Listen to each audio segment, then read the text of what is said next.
Do harnesses cause your dog to pull? The answer is not as simple as you may think, and that is why you get so many polarized opinions on this rather than the truth. Let's look at what the harness actually does, and that within itself will give you the answer. Harnesses are designed to be comfortable for dogs. The way they work, because of the large area they have, the more pressure you pull or the dog pulls, it gets spread out evenly, making it overall more comfortable. Because it makes it comfortable to pull, there isn't a consequence for actually pulling, overall making this tool less aversive. And aversives are used to reduce a behavior in dog training, such as pulling. By having less of a consequence for pulling, you could argue that that encourages the dog to pull. And this is why people use head halties and prong collars, because there's a larger consequence for pulling, which is why they are also effective. However, over time, if a behavior is not reinforced, they can become desensitized to certain sensations, which will end up with them pulling anyway.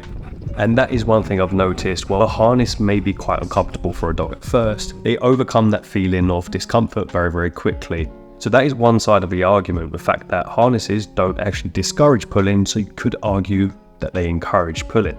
Now on the other side, just because your dog is in a harness, it doesn't instantly make them start pulling. If a harness did encourage pulling, then every single dog you see on a harness would be pulling, because that behavior would be getting rewarded.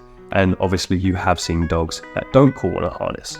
And on from the opposite end of aversives, when a dog gets rewarded for something, they'll be more likely to do it in the future, making the behavior more likely to repeat itself. And it's crazy to think that a dog sees a harness or puts on a harness for the very first time and is like, I'm gonna pull. Their brains don't quite work like that. The pulling is actually more of a conditioned response that often gets rewarded. For example, dog smells something good, dog pulls on the lead, they get to smell the good thing, which is the reward, and they learn that when the lead is tight and I have this sensation around me, that is a good thing because I'm able to get to what I want. I'm able to smell this nice thing. Even moving forward is a reward for a dog. And now you can probably start to see why so many dogs pull, because owners aren't aware of that. So as you can see, harnesses don't encourage pulling, but they also don't discourage it. So technically, the harnesses do both, or they do neither. Both answers are right. Ultimately, there are pros and cons of every tool. And what's best? The best tool is whatever suits you and your dog. If you're more comfortable using a prong because of safety reasons, that's absolutely fine. If you're more comfortable in a harness and you don't want to use a prong, that is also absolutely fine.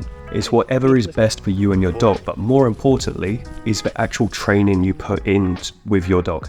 And if you are interested in learning how to stop a reactive dog pulling, this is my most detailed video right here with a reactive Frenchie. And if you want to see more content like this, feel free to subscribe.